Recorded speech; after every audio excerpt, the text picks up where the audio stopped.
Agora, as notícias da capital federal. Brasília chamando. Bom dia, sou José Carlos Gambarini e estes são os destaques de hoje. Bolsonaro exalta as qualidades do filho Eduardo para ser embaixador nos Estados Unidos. Para o presidente já seria assunto resolvido. Mercosul acaba com cobrança adicional de celular para visitantes. Governo confirma que vai liberar parte do saldo das contas do Fundo de Garantia. Serão 63 bilhões de reais para reanimar a economia. Senador Álvaro Dias critica Dias Toffoli e cita o escândalo das loterias para reforçar que o COAF combate a lavagem de dinheiro.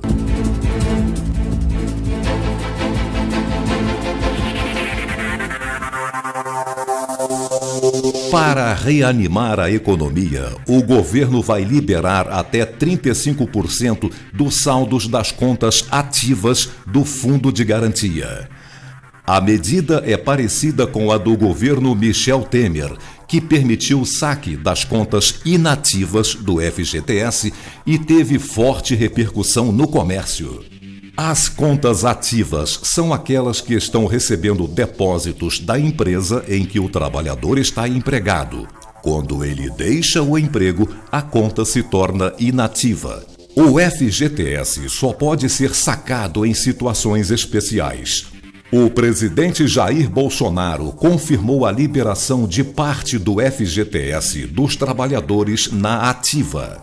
Está previsto para essa semana, isso aí. É uma injeção, pequena injeção na economia, né? E é bem-vindo isso daí, porque começa a economia, segundo especialistas aí, a dar sinal de recuperação, pelos sinais positivos, em especial também, porque está vindo do parlamento. Além do FGTS, o governo planeja outra rodada de liberação do saldo das contas do PIS/PASEP, que, somadas com as contas do Fundo de Garantia, deve atingir a cifra de 63 bilhões de reais, sendo injetados na economia nos próximos meses.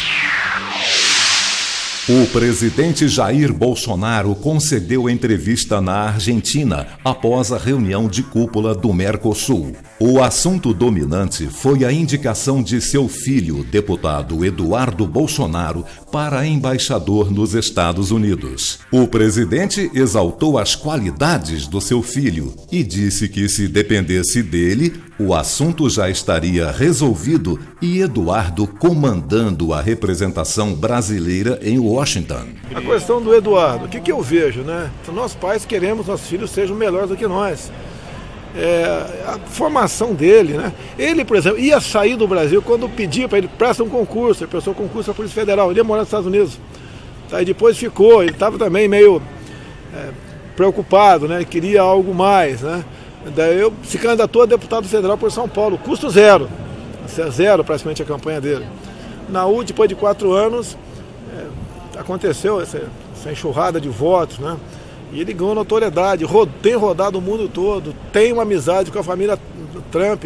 É que eu digo isso no Brasil, digo para vocês aqui. Imagina se o filho do Macri fosse embaixador no Brasil, ligando para mim, querendo falar comigo. Quando ele seria atendido? Amanhã, semana que vem ou imediatamente? Essa é que é a intenção. Se vocês pegarem de 2003 para cá, o que os embaixadores nós tivemos no Brasil, do Brasil nos Estados Unidos, fez de bom para nós? Nada. Eu, quando estive em Israel há 2 anos, o embaixador lá estava na Palestina, pô. Mas não estava para servir as relações comerciais entre os nossos países. Ele vai receber petistas, por exemplo? Ele vai receber oposicionistas? Não é decisão minha apenas, passa pelo parlamento. Você quer ver uma coisa? Eu posso chegar para o Ernesto agora, Ernesto, dá licença, o meu filho vai ser ministro das Relações Exteriores e você vai para o Washington, será que ele aceitaria? O meu filho continuaria sendo deputado, teria ascendência sobre mais de uma centena de embaixadores fora do Brasil. Então o que acontece é uma realidade, né, pela frente. Ele vai receber petista na por embaixada? Enquanto não está discutido esse... Oi? Ele vai receber petista na embaixada também? Petista? Com bandeirinha do PT no peito, ninguém. Presidente, tá? o ministro... Não é baixar no lugar fazer política. Então, eu acho que já foi feito comunicado com os Estados Unidos. Né? É um telefonema simples meu para o Trump, que ele franqueou a palavra. Eu nem preciso falar isso para ele, eu tenho certeza que ele dará um sinal positivo. Mas né? então já está definido. Enviado? Não, mas depende não só da Comissão de Relações Exteriores do Senado, depois do plenário do Senado também. Pelo senhor, pelo governo? Por mim, eu decidiria agora, mas eu não posso tomar decisões, né? Às vezes de forma tão abrupta. A gente vai conversar, eu já conversei com o Davi Alcolumbre, conversei com o Fernando Bezerra, parlamentares, alguns estão dando parecer completamente contrário, não conhecem a vida do meu filho, né? O Alinha fritou hambúrguer no passado, sabe por quê? Porque não tinha dinheiro para bancar lá. Qual é a intenção dele ficar 6 meses nos Estados Unidos? Aperfeiçoar o inglês dele. E falei, só fica, né, se você bancar a tua despesa. Fritou hambúrguer, entregou pizza. É a maneira que tem de conversar e está com o inglês muito bom. Os presidentes do Mercosul decidiram acabar com a cobrança de roaming nas ligações de celulares de visitantes dos países que compõem o bloco. É aquele adicional cobrado quando se usa o celular fora do país de origem. Atendendo a pedido do senador Flávio Bolsonaro, o presidente do STF, Dias Toffoli, mandou parar as investigações de lavagem de dinheiro envolvendo o filho do presidente da República. E mais, estendeu essa blindagem a todos que estiverem sendo investigados com base em dados fornecidos pelo COAF, o órgão de inteligência que detecta movimentações bancárias suspeitas. O senador Álvaro Dias criticou a decisão de Dias Toffoli, que, na prática, bloqueia as investigações da Lava Jato.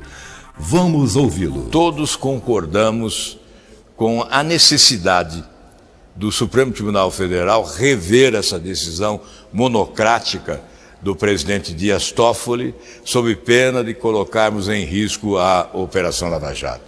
Dispensar a contribuição do COAF nas investigações não tem sentido. Não há como dispensar, é fundamental. Eu lembrei, inclusive, de episódios em que o COAF foi fundamental. Aliás, na Operação Lava Jato tem sido fundamental. A apresentação pelo COAF de uma operação financeira atípica leva a Justiça a autorizar a quebra do sigilo bancário. E aí você vai conhecer o passeio do dinheiro, de onde saiu, para onde foi, e vai identificar a propina, e vai identificar a empresa laranja. Então o COAF é essencial. Defendendo a atuação do COAF, o senador Álvaro Dias mencionou o escândalo das loterias denunciado por ele anos atrás. Álvaro Dias lembrou que foi com base nos dados do COAF que ele descobriu que criminosos do colarinho branco usavam as premiações da loteria para lavar dinheiro do crime organizado e da corrupção. Eu lembro sempre do COAF, que me permitiu denunciar lavagem de dinheiro por intermédio das loterias da Caixa Econômica Federal. Eu fiz um pedido de informação ao COAF. Ao abrir o envelope, fiquei assustado. Eu estava diante de um crime, provavelmente o crime de lavagem de dinheiro. As loterias da Caixa Econômica estavam sendo utilizadas pelos bandidos para lavagem de dinheiro do crime organizado ou da corrupção na administração pública.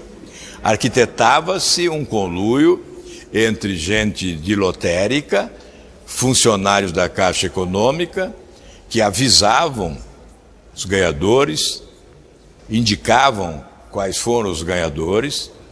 O prêmio não precisava ser de grande valor, podia ser um prêmio menor. Mas aí tivemos um ganhador que ganhou mais de 500 vezes. Um outro ganhou mais de 250 vezes. Houve um ganhador que ganhou no mesmo dia em várias loterias.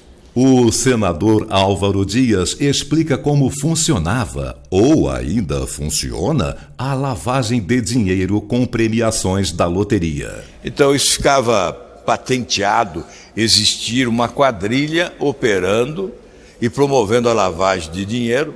O dinheiro sujo era entregue ao ganhador, que passava o prêmio, e esse prêmio depois era recebido na Caixa Econômica pelo criminoso, e que limpava, portanto, o dinheiro sujo.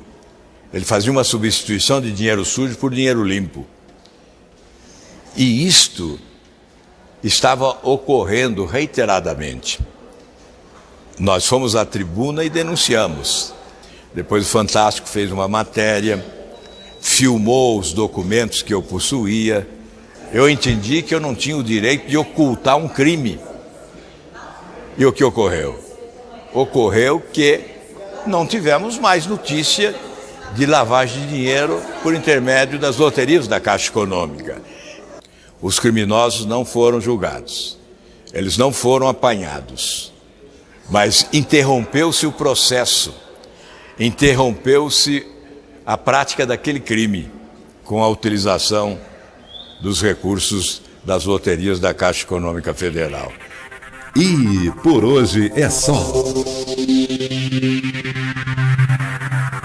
Brasília Chamando volta amanhã, sempre neste horário, especialmente para a Cultura FM de Castelo, a líder absoluta de audiência em todo o sul do Espírito Santo.